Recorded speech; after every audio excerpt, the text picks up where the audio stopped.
Hey guys, welcome to this webisode of Triple R. I got a little surprise for you.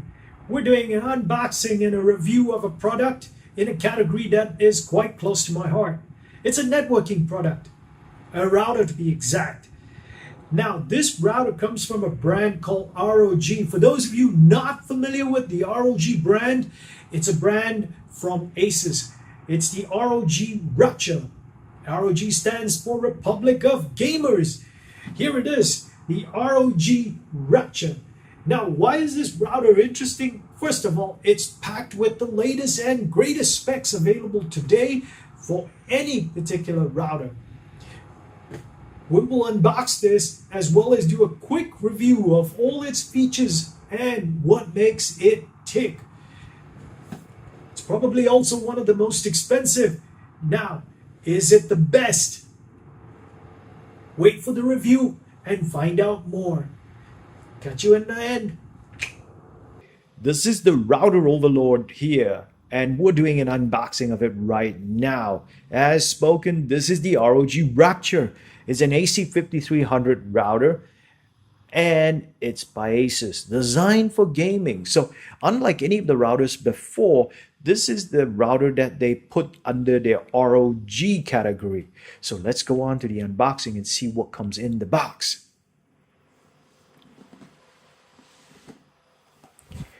Here it is in all its glory, the ROG Rapture AC5300. Now I'm going to go and dig this out and let's see what's around it. It is a heavy router. Unlike some of the other routers, this one comes with 8 gigabit ports. As you can tell, the gaming ports are here on the top, 1, 2, 3, and 4, and LAN aggregation 2 is available on this, and that's at the bottom on port 5 and 6. Now, those of you wondering what LAN aggregation is for, it's for those of you who have network attached storage. There is 2 USB 3.0 ports, and the antennas are removable. Unlike some AC5400 routers, which I will show you when it comes to the review time, the routers don't have removable antennas. So let's see what else comes in the box.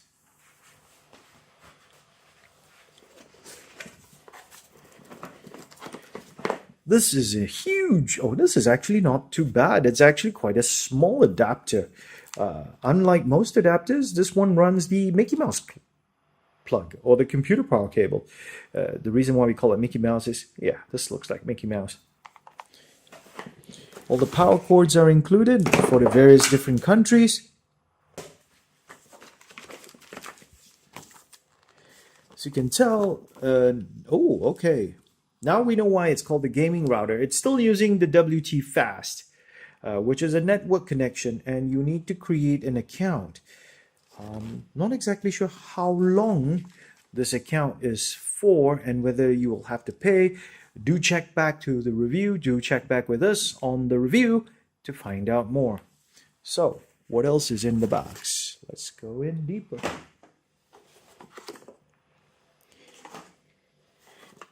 And these are the antennas. All 8 of them. So you'll have 8 antennas to mount onto the router. Yeah, it's a lot of antennas. Okay, so here we have it. The ROG Rapture unboxed. Right, guys. Now that you've seen the unboxing, let me go through some of the features that I really like. Now, one of the things that's very incredible about this ROG Rapture is that it comes with a whole host of features that you can adjust straight out of the box. No special firmware required. It comes with WT Fast built into it. And you can set it all up in the user interface of this particular router. It also has something called Game Radar. It has also dedicated LAN gaming ports where it will ignore every other traffic and give you the best possible connection. It also has ports that you can team together. Now that's interesting because, I mean, 1 gigabit lines are rare here in Malaysia, so you can actually get two 500 meg lines and team them up together, creating one huge gigabyte pipe. On top of that, it also has dual WAN features where you can use a WAN and maybe a USB modem or another network connection and team them up together and have load balancing. Not to mention the Wi-Fi is a tri-band MIMO latest and greatest capable wireless technology. I like the way that the software is done and it's set up so that you can easily configure everything at the touch of your hand. It also has all the neat little features like parental controls, and its USB ports can be configured for a whole host of connectivity. One, you can connect it to a drive which you can share over the internet. You can also take the drive and turn it into a media server. You can connect it to a printer. You can connect it to a USB router, a USB modem. So there's a whole host of devices that you can connect this particular ROG Rapture to. And a 5300 bandwidth means you have a maximum amount of devices that can be connected. Alright guys, as you can tell from the images here, I'm using a software called Whyfine Analyzer. And basically what it does, it shows me all the Wi-Fi signals in the area. Now, this is a software that's very good to use. Now, if you want to find out what Wi-Fi signals are around and which channels they're on and what they're clashing with, this is probably the best software to have. And I didn't find the same equivalent on the Apple system. This one's on the Android one. So as we can tell from here, the Asus Rapture that I've installed, basically it's the only Asus software signal that you can find, Wi-Fi signal that you can find. It's tower over everything else, right? So that signal's like head and shoulders above all the other routers in the vicinity, or all the other Wi-Fi signals that can be detected in the vicinity. I use two particular systems in my home. One is the Linksys Velop, which is a mesh system, so that's named LK Wi-Fi. And then the other one, which is my main router, is the WRT 1900 ACS. Now, those of you who are familiar with the Linksys brand, the WRT is no slouch. And to add to it, I've actually installed the boosted antennas on it so that, well, you could say it's an unfair advantage, but I've added that. So you can tell from the 2.4, the Asus is head and shoulders above everything else. And then as we move to the 5, we see the same situation that's occurring on the 5 in the lower band as well as the 5 on the higher band. Obviously, using any device connected to the router at this point is not going to have an issue. And then what I wanted to do was to see how far it would go, right? So I then moved one floor down, and then this is where you start to see all the differences. For example, in the 2.4 that we're looking at here, the WRT is now missing entirely from the 2.4 signal band. So you don't see the WRT anywhere.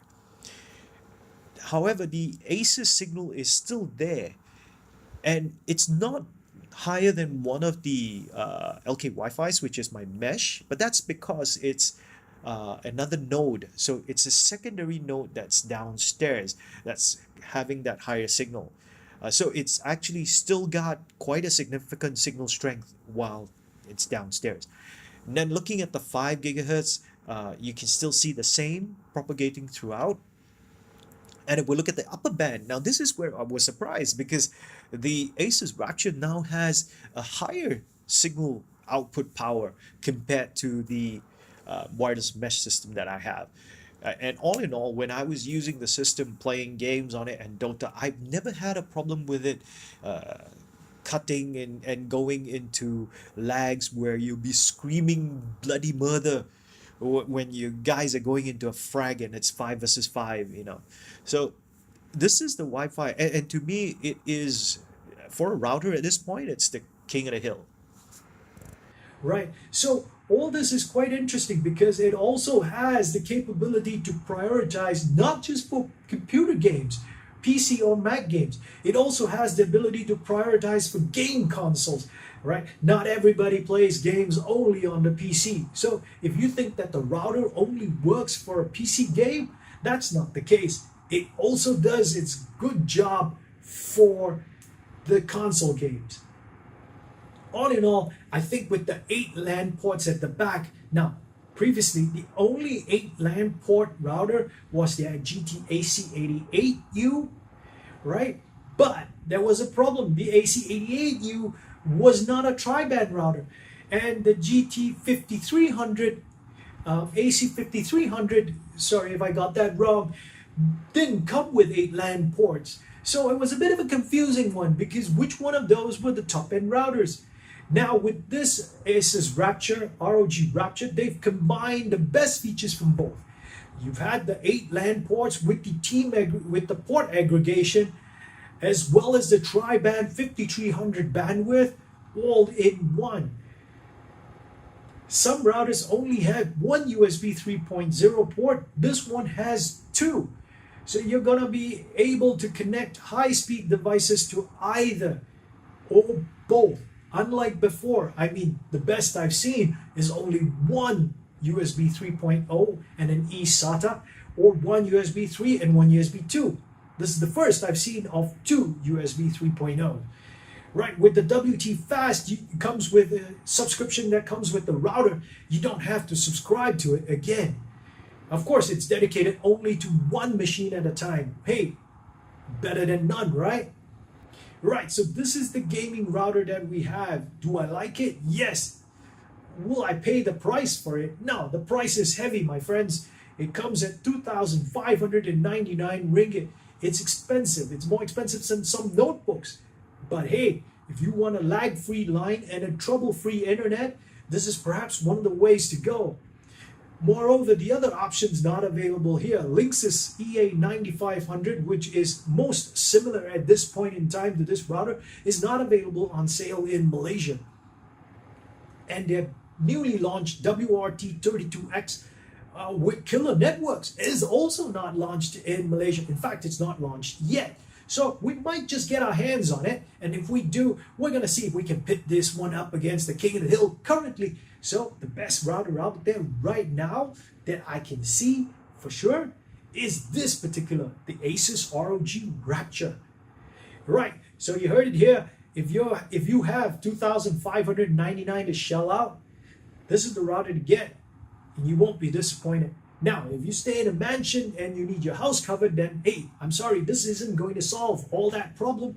But if you have a lot of lag times and there are occasions where you're not going to be able to get good connections, or it keeps getting cut off, it's your router that's doing the dirty deed for you. So change your router. If you've got 2,599 to spare, this is probably the router for you. Right, until our next review, I'll see you guys again. Cheers.